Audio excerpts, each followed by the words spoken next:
Hello everyone, this is your educator Mansi Gupta. Welcome to ready for study. आज हम class 10th की सामाजिक विज्ञान की आंकलन कार्यपत्रक यानी कि असेसमेंट वर्कशीट करने जा रहे हैं।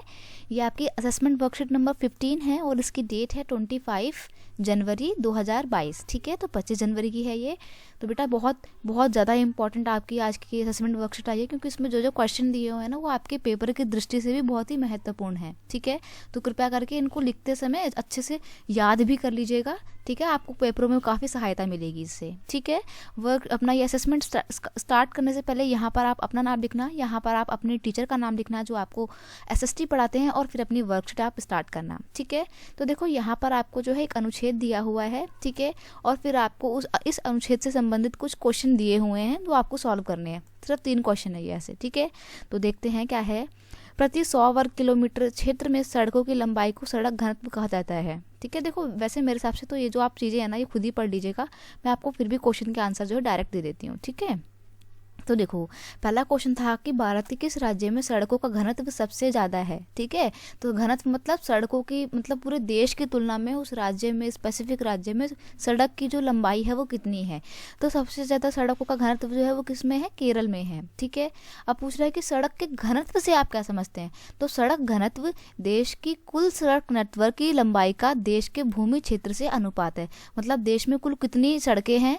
ठीक है, और फिर अगर हम एक स्पेसिफिक राज्य की बात करें तो उस राज्य में भूमि कितनी है और उस भूमि में कितनी सड़कें हैं, उनका जो अनुपात होता है उसको बोलते हैं सड़क घनत्व। सड़क घनत्व। ठीक है, समझ गए आप। भारत के सड़क परिवहन की किन्हीं 3 मुख्य समस्याओं का सामना करें। तो देखो भारत में आपका जो सड़क परिवहन है उसको कौन कौन सी समस्या का सामना करना पड़ता है। पहली बात, आधी सड़कें कच्ची हैं। भाई भारत के आज भी गांव वगैरह के ग्रामीण इलाके में चले जाओ, सड़कें कच्ची ही मिलेंगी आपको। तो ऐसे में जब सड़कें जो कच्ची होते हैं बरसात के मौसम में उनका उपयोग बहुत ही सीमित हो जाता है, क्योंकि भाई कच्ची सड़कों में आप नहीं चल सकते, फिसल जाएंगे आप। तो उनका उपयोग जो वो सीमित हो जाता है। ठीक है, या फिर कई बार तो क्या होता है कुछ समय के लिए उनका प्रयोग बिल्कुल ही बंद हो जाता है, क्योंकि वो इस्तेमाल करने लायक बचती ही नहीं है। ठीक है, राष्ट्रीय राजमार्ग भी अपर्याप्त हैं। अब देखो हर जगह एक तो सड़क मतलब हर जगह नहीं है, तो जो राष्ट्रीय राजमार्ग हैं वो भी अपर्याप्त है। हमें आवश्यकता है कि भारत के हर छोटे से दूर दराज के इलाकों को भी राष्ट्रीय राजमार्गों से जोड़ा जा सके। ठीक है, इसके फायदे ये होंगे कि जो दूर दराज के लोग हैं वो भारत को अपने आप को भारत के मुख्य भागों से जोड़ पाएंगे, प्लस व्यापार से संबंधित जो भी गतिविधियां होती हैं हम उसको भी बढ़ावा दे पाएंगे। ठीक है, पॉइंट नंबर 3 है, इसके अलावा शहरों में सड़क मार्ग अत्यधिक भीड़ भाड़ वाले हैं और अधिकांश पुल और पुलिया सकरे हैं। ठीक है, तो सबसे बड़ा एक समस्या सड़क परिवहन की ये भी है कि सड़कें जो है सकरी हैं। ठीक है, तो देखो बेटा ये आपका जो क्वेश्चन था 2 नंबर का था। मैंने यहाँ पे आपको 3 पॉइंट दिए हैं, आप अपनी कॉपी में कोई सी भी 2 लिख सकते हैं। मैं आपके लिए 3 इसलिए लेकर आई हूँ ताकि आपको जो है एक एक्स्ट्रा पॉइंट मिल जाए, क्योंकि पूरी वर्कशीट में जितने भी क्वेश्चन है ना बहुत इंपॉर्टेंट है। ठीक है, चलो अब आपको यहाँ पे आपको जो है कुछ क्वेश्चन दिए हुए हैं जो आपके चैप्टर बेस्ड हैं। ठीक है, तो आपने जो चैप्टर में पढ़ा है, जो मैंने आपको पढ़ाया है, उसी से आपके क्वेश्चन भी बन जाएंगे आपके। ठीक है, तो अगर आपने वो ध्यान से पढ़ा होगा मेरे साथ चैप्टर तो आप सारे आंसर खुद ही कर लेंगे। ठीक है, बाकी नहीं भी कोई आता तो मैं आपको कराऊंगी ही यहाँ पे। और यहाँ पर आपको एक मैप दिया हुआ है कि दिए गए भारत के रेखा चित्र मतलब राजनीतिक रेखा चित्र मानचित्र पर रेखा मानचित्र। देखो राजनीतिक मानचित्र कौन सा होता है, मैंने आपको बताया था कि वह मानचित्र जिसमें आपको राज्य के बीच में जो लाइनें होती है ना, जैसे कि ये लाइन आपकी ये मध्य प्रदेश की और उत्तर प्रदेश की मध्य प्रदेश की लाइन है जो महाराष्ट्र को जोड़ रही है। ठीक है, तो राजनीतिक मानचित्र में ना भारत को राज्य साथ साथ दिए जाते हैं। ठीक है, और उसके पड़ोसी देश जो होते हैं उनकी जो बाउंड्री है, जैसे कि पाकिस्तान और अफगानिस्तान के बीच की बाउंड्री, ये पूरी बाउंड्री के साथ दिया जाता है। ठीक है, तो राजनीतिक मानचित्र यह होता है।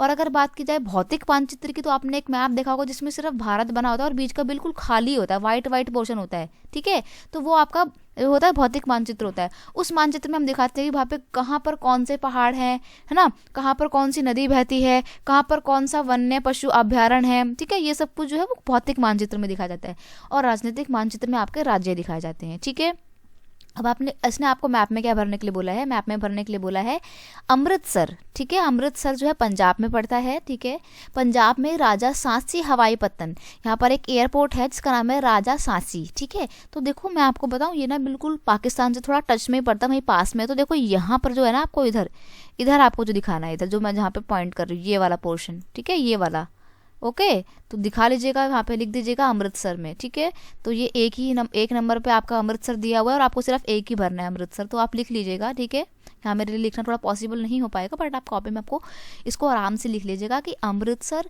राजा सांसी हवाई पत्तन जो है वो यहाँ पर है, इस वाले पॉइंट पे है। ठीक है, चलो आगे हम आपके क्वेश्चन देखते हैं जिसके आंसर यहाँ पे मैंने डायरेक्ट दिए हुए हैं, तो ध्यान से पढ़ने लग जाओ आप मेरे साथ क्वेश्चन के आंसर। संचार के साधनों के कोई 2 लाभ लिखिए। 2 लाभ लिखने हैं, मैंने 4 लिख के दिए हैं, आप जो 2 चाहें आपको पसंद हो आप वो लिख सकते हैं। ठीक है, किसी भी आपातकालीन स्थिति में संचार के साधन बहुत उपयोगी होते हैं। पहला लाभ, संचार के साधन हमारा समय बचाते हैं। देखो पहले के ज़माने में संचार के साधन नहीं हुआ करते थे, सिर्फ वही डाक हुआ करती थी, तो एक इंसान जो है एक जगह से डाक लेके दूसरी जगह जाता था तो उसको बहुत समय लग जाता था, लेकिन अब तो हम मिनटों में अपनी बात दूसरी जगह पहुंचा सकते हैं, है ना। तो ये हमारा समय बचाते हैं। संचार के साधन हमारे काम को आसान भी बना देते हैं, वे हमें अविकसित से विकसित दुनिया की ओर ले जाते हैं। आज हम बहुत एडवांस हो गए हैं, बहुत डेवलप हो गए हैं, बहुत ज़्यादा। क्यों डेवलप हो गए हैं? क्योंकि हम संचार के साधनों का बखूबी इस्तेमाल करना सीख गए हैं। आज का दौर जो है वो इंटरनेट का दौर है। ठीक है, चलो क्वेश्चन नंबर 5 है आपका, वायु मार्ग के महत्व की व्याख्या करें। वायु मार्ग मतलब क्या होता है? आपके जहाज वगैरह जो होते हैं वो। ठीक है, आज हवाई मार्ग यात्रा परिवहन का, सॉरी वायु मार्ग बोला उसने, जल मार्ग नहीं बोला। वायु मार्ग मतलब होता है वो एरोप्लेन वाला, एरोप्लेन हो गया, हेलीकॉप्टर हो गया, ये सब कुछ।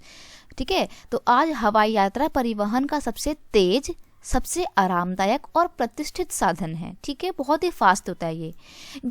वह बहुत दुर्गम क्षेत्रों जैसे कि ऊंचे पहाड़ों, सुनसान रेगिस्तानों, घने जंगलों और लंबे समुद्री हिस्सों को भी बड़ी आसानी से कवर कर सकता है। इसकी बहुत महत्वपूर्ण विशेषता है। देखो वायु मार्ग सबसे महंगा, हवाई यात्रा जो होती है सबसे महंगी होती है, लेकिन सबसे फास्ट होती है, बहुत ही आरामदायक होती है। ठीक है, और सबसे मेन बात, चाहे पानी हो, चाहे बड़े बड़े पहाड़ हो, जंगल हो, कहीं पर भी ये आराम से आसानी से पहुंच सकता है। ठीक है, चलो क्वेश्चन नंबर 6 है, परिवहन और संचार एक दूसरे के पूरक हैं तो कैसे? देखो संचार के साधन विकसित होंगे, परिवहन विकसित होगा तो संचार के साधन भी विकसित होंगे, और संचार विकसित होगा तो परिवहन के साधन भी विकसित होंगे। तो ये दोनों एक दूसरे के कंप्लीमेंट्री हैं, पूरक हैं। कैसे है?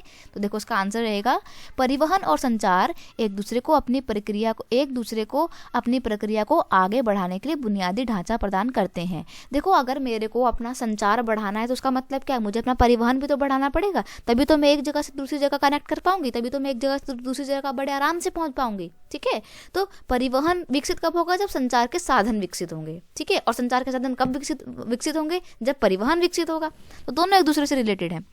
वे अपनी सेवाओं के उन्नयन और विस्तार के लिए निवेश की संभावनाएं पैदा करते हैं। अब मान लो आप एक जगह पे अपनी फैक्ट्री लगाना चाहते हो, फैक्ट्री लगाने के लिए आपकी जो है वहाँ के जहाँ पे आप फैक्ट्री लगाना चाहते हो उस एरिया के लोगों से जान पहचान भी तो होनी चाहिए ना।